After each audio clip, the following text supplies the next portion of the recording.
За сайн бацгаана уу? Сайхан өдрийн мэндийг хүргэе. За энэ цаг мөчид би яг Шведийн Шуудангийн музейд байна. За энэ машинаас бусдад нь одоо гар хүрэх боломжгүй.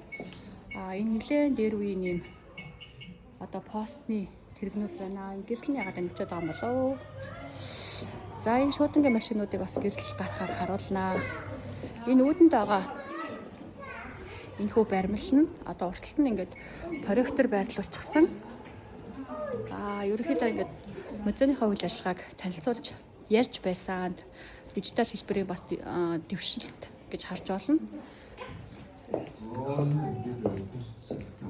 За ингээд нэлээд дээр үеийн постны машинууд. За энд бүр том машин, багтаамжтай ийм том машин байна. За нөгөө өрөөлөө нь орж байгаа сонирхолтой зүйлийг харуулнаа. Дан ганцхан ийм чи чанар биш одоо дугуй Harley Davidson ийм мотоцикл 3 дугуйчтэй манайхаар бол ийм зүйлүүдээр посто зөөдөг байжээ. За энэ Шуудангийн хүлэг байна.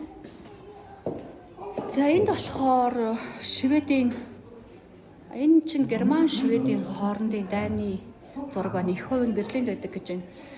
За тэгээд 1600-аад оны үед болохоор Швед улсад за ганцхан Швед биш Европт ямар хүмүүс захидал бичдэг байсан бэ гэхээр маш дээд зэндааны гэж үздэг. Одоо өөрсдөө элитүүд гэдэг тийм хүмүүс захидал харилцааг одоо маш өндөр түвшинд хөгжүүлжээ. За тэгээд зурган дээр байгаа энэ Кристина гэдэг хатан бол одоо тэр захидал бичигчийн маш тод төлөөлөл юм байна.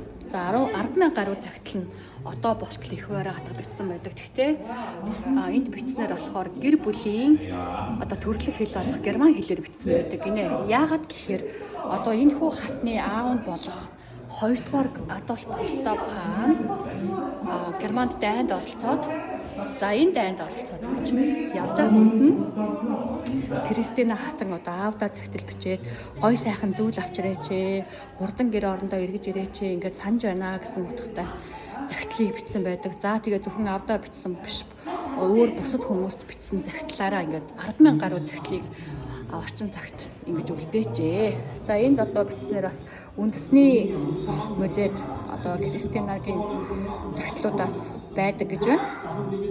За энэ зурган дээр байгаа хүн ч гэсэн бас Якоб Хенрик Эспас гэдэг бас 1600-аас 1664 оны хооронд амьдарчсэн бол бас маш их захидал бичдэг тийм бичгийн сонирхолтой хүмүүс байжээ.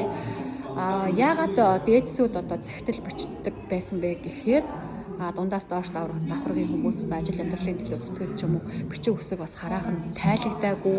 Ер нь дундад зууны үед Европын нийгэм хөгжингүй юм шиг мөртлөө одоо Францад гэхэд те гудамжиндаа ариун цэврийн өрөөгүй тийм байсан үе байхгүй юу. Тэгэхээр ингээд захидлын соёл гэдэг зүйл бол одоо язгуурчнуудын соёл байжээ.